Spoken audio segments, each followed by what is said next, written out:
Hello, my name is Father Jacob Rouse, and I'm the pastor of Notre Dame Parish in Cresco, Iowa. And for today's Chronominute, I'd just like to tell you a little story about something that happened to me yesterday. I was riding my bike to the bike shop to take it in for a tune-up, and on my way in and then on my way out, I walked bikeless and saw this man wandering around, stumbling about Elm Street, looking into shop windows, looking very confused. I figured he might be under the influence of something, or he could be a danger to himself or others. So I just finally, okay, can I help you, sir? Is there anything I can do for you? And he said, yeah, I'm trying to find the eye doctor.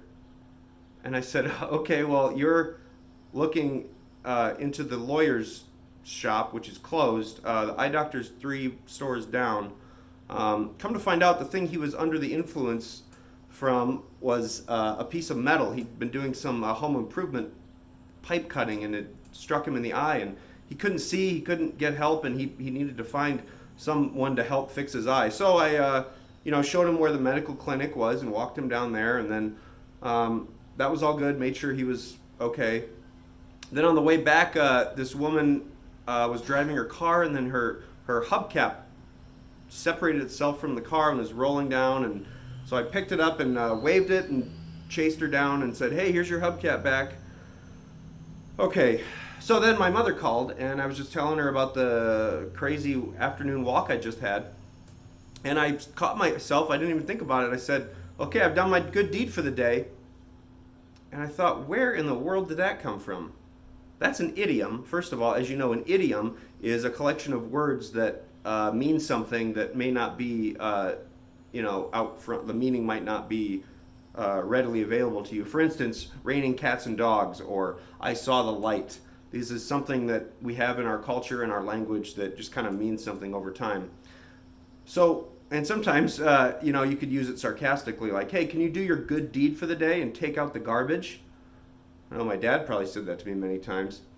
Anyway, whatever the source of the idiom, and whatever you use it as, if you use it or not as a moral code or anything, doing one good deed for the day is not cutting it. I don't think that's even breaking even. I think we should be doing not only good deeds and nice things, but actual acts of love and charity and sacrifice. Jesus calls us to be constantly doing acts of charity with every movement and every act of our being and our bodies. The troubling thing about the Good Samaritan parable, well, there's many troubling things about it, but one of them being is I don't know how many beat up, robbed men that Samaritan found. So sometimes you might spend your entire day doing good deeds or doing acts of charity for others. Some days you might only have one major one, but everything you can be doing is an act of charity and love. Jesus himself was giving of himself constantly to all those around him, so much so it cost him his life. But as you know, he constantly went back in the mornings to pray and recharge and spend time alone.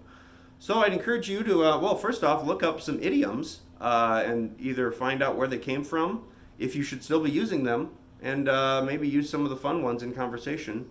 And second good deed you could do for today is go wash your hands. Okay, see ya.